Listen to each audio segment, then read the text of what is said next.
Meus irmãos e minhas irmãs, como disse no comentário introdutório desta Santa Missa, estamos no quarto domingo da Quaresma, chamado Domingo Letare, Domingo da Alegria, porque quando nós não temos a música para introduzir os momentos da missa, na entrada é lida a antífona, que tem esse termo alegra-te. Domingo letário, domingo da alegria. Alegria porque se aproxima a festa da Páscoa. Alegria porque o cristão tem a certeza da sua vitória e do destino que lhe aguarda. Então nós precisamos meditar um pouco sobre isso. Quando você se prepara para uma festa, você já se alegra com a proximidade da festa. As festas que nós temos na nossa vida social, um aniversário, uma festa de 15 anos, nos alegramos. Quando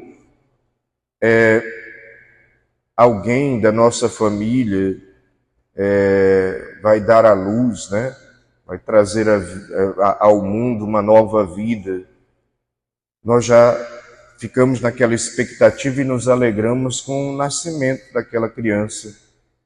Isso nos traz alegria, nós já vivemos uma alegria antecipada. Quando nós marcamos de sair com os amigos e gostamos da companhia dos amigos, já nos alegramos antecipadamente com aquele momento do encontro. Em tantas outras situações da nossa vida, nós nos alegramos só em saber, só em perceber, só em planejar, só com a proximidade daquele momento que para nós é um momento feliz, é um momento de estar dentro de um acontecimento que nos faz bem. Então, o cristão precisa também ter essa perspectiva. Domingo da Alegria nos lembra também disso. Não só isso, mas é preciso que nós pensemos. Cristo já passou pela paixão, morte e ressurreição. Ele é vitorioso. Ele já venceu a morte para que nós pudéssemos vencer a morte com ele. Ele já nos garante a vida eterna. A vida eterna que ele nos promete é participar da vida divina com ele, Jesus Cristo, o Pai e o Espírito Santo. Nós temos um grande destino que nos aguarda, que é viver a bem-aventurança, que é a felicidade eterna com Deus, que é comparado a um banquete, a uma festa, que é comparado nas Sagradas Escrituras até a um casamento, uma festa de casamento, essa união definitiva entre a humanidade e Deus. Nós sabemos que o pecado já foi derrotado, já foi vencido por Cristo. Nós sabemos que o inimigo de Deus já é um derrotado. Nós somos vitoriosos com Cristo. Então, como cristãos, apesar das dificuldades da vida, das dores que sofremos, das situações difíceis do dia a dia, dos desafios que enfrentamos, das desilusões que temos, apesar de tantas situações que a vida nos oferece, entre altos e baixos, nós precisamos viver como cristãos nessa certeza da vitória de Cristo. E, portanto, nessa alegria antecipada, sem desespero, sem desânimo, sem pessimismo, sem uma visão negativa da vida, porque Cristo é vitorioso. Eu sou vitorioso com Ele. Eu preciso, ao longo da minha vida, aderir a essa vitória, me fazer participante dessa vitória, associar-me a Ele, que é vitorioso, e assim serei vitorioso com Ele. Assim como eu me alegro quando vou encontrar-me com os amigos, assim como eu me alegro com o nascimento de uma criança, um parente meu, assim como eu me alegro com uma festa que se aproxima, eu preciso, como católico na fé, ser alguém otimista, alegre. Porque eu, como diz São Paulo, nós sabemos aonde nós colocamos a nossa confiança. A nossa confiança está em Deus Todo-Poderoso, vitorioso, Salvador, Libertador. Aquele que a primeira leitura de hoje nos lembra, que nos dá a Páscoa definitiva, a passagem para uma vida nova, que é a plena felicidade, a plena realização da humanidade. Então precisamos meditar sobre isso. O cristão, claro, não vai ficar aí sorrindo pelas paredes que nem um bobo alegre, para as paredes, ou de uma maneira afetada por aí, dizendo que é alegre. Não é isso. Mas ter a alegria dentro de si, ao invés de ser alguém rabugento, negativo, pessimista, que olha para as coisas e já põe tudo para baixo, que fica o tempo inteiro reclamando, que não consegue enxergar as coisas boas, que não consegue louvar, que não consegue caminhar na vida de uma maneira diferente. Freixo está dizendo isso porque o senhor não conhece a minha vida. Quantos problemas eu tenho? Sim, os problemas existem. Sim, eles nos abatem. Sim, as dificuldades muitas vezes nos entristecem. E eu não estou colocando aqui para você uma obrigação de que na tristeza você tem que estar sorrindo. Mas é preciso ter uma atitude de vida na qual eu procuro pensar positivo. Eu procuro levantar a cabeça, enfrentar os problemas com a força de Cristo, com o auxílio de Cristo, com o socorro de Cristo, com a bênção de Deus, com o auxílio de uma espiritualidade alicerçada em Deus vitorioso, carregando as cruzes do dia a dia, porque a vida já é difícil. E se nós cairmos numa atitude pessimista, ela fica mais sofrida, mais difícil ainda, e também uma atitude pessimista não resolve nada, só piora as coisas.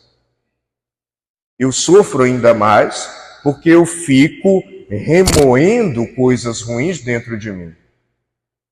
E até do ponto de vista psicológico, não é saudável ficar remoendo as coisas. Por isso o cristão precisa ser alguém que vive essa esperança da vida eterna em Deus, que vive essa esperança de Deus vitorioso, que vive essa esperança da Páscoa definitiva e de sermos plenamente realizados, que vive dentro dessa vitória de Cristo e por isso se esforça apoiando-se em Cristo, na espiritualidade que ele vive, na sua relação com Deus, para superar os obstáculos, dores, dificuldades, problemas, sofrimentos, decepções, angústias da vida. Por isso o cristão precisa ter essa atitude deste quarto domingo, domingo letare, domingo da alegria. Até porque a própria palavra de Deus diz para nós não entregarmos a nossa alma à tristeza, porque a tristeza nos consome e, como diz a própria palavra de Deus, levou muitos à morte.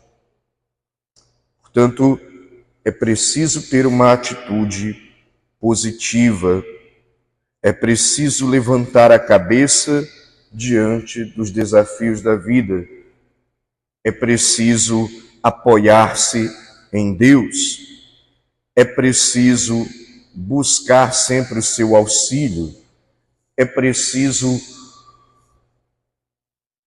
buscar a virtude da fortaleza. E isso também implica em uma comunidade que se apoia. Isso também implica em uma igreja onde nós somos irmãos, fraternos, aonde nós queremos o bem um do outro, e quando um não está bem, o outro que está melhor apoia, consola, escuta, ouve, aconselha, ajuda, nessa dinâmica de sermos irmãos, de termos uma mesma fé.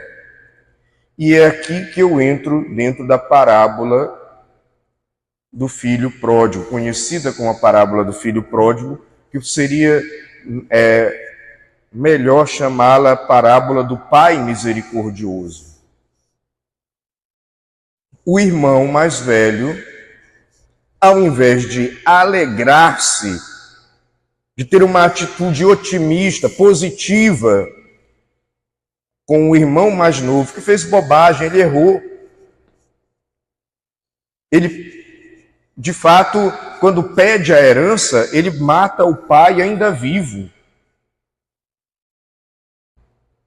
Ele despreza tudo aquilo no início que o pai tem para oferecer e sai de casa. Ele errou, mas ele se arrependeu. Ele reconheceu a sua falta. Ele retornou. E como é que nós vamos tratar uma pessoa que se arrepende, pede perdão e retorna? Como o filho mais velho? Ele não presta? Ele é um sem vergonha? Ou será que Deus deseja que nós tenhamos a atitude do Pai misericordioso, que se alegra com aquele que estava perdido e se reencontrou, que se alegra com aquele que tomou consciência da própria miséria, que se alegra com aquele que percebeu que falhou e quer mudar e quer dar para a sua vida um novo rumo. Então é preciso que o cristão, que tem essa alegria da vitória de Cristo, que tem essa esperança em Cristo, que é fortalecido na sua relação com Deus, procure ter uma atitude positiva de quem acolhe, ao invés de julgar, de quem perdoa, ao invés de guardar mágoa, ressentimento, de quem tem compaixão, ao invés de mostrar frieza, indiferença, que é solidário, ao invés de simplesmente não querer ajudar o próximo. Infelizmente, aquele filho mais velho que está representando ali os fariseus, doutores da lei, os saduceus, aqueles que na época praticavam a fé, mas que não tinham caridade. Praticavam os ritos da lei judaica, mas que não tinham compaixão. Cumpriam a lei de Deus conforme o que estava prescrito, mas viviam apenas um ritualismo. A lei de Deus não servia para nada, porque era apenas um cumprimento de normas, de ritos e ritualismos, mas que não transformava o coração deles num coração semelhante ao do Pai misericordioso, capaz de olhar com compaixão para o próximo, capaz de acolher, capaz de fazer o bem, capaz de querer o bem do próximo gratuitamente, sem nada em troca. E muitas vezes, desculpa dizer, não quero ofender ninguém, nós católicos nos comportamos como o filho mais velho. Gostamos muito de julgar, de falar mal, de criticar, de colocar para baixo. Temos uma visão muito pessimista. E é necessário que, em primeiro lugar, nós nos coloquemos no lugar do filho mais novo, porque nós somos tão pecadores como qualquer outra pessoa que está dentro ou fora da igreja. E, em segundo lugar, que dentro da igreja, a fé vivida no dia a dia possa refletir a postura do Pai misericordioso. A fé que eu digo ter, a fé que eu declaro, a fé que eu estou cultivando através de práticas religiosas, não pode ficar só na prática religiosa. Ela precisa renovar o meu coração, não para eu ser um moralista. Esse teu filho aí não presta. Eu é que mereço. Ele não merece.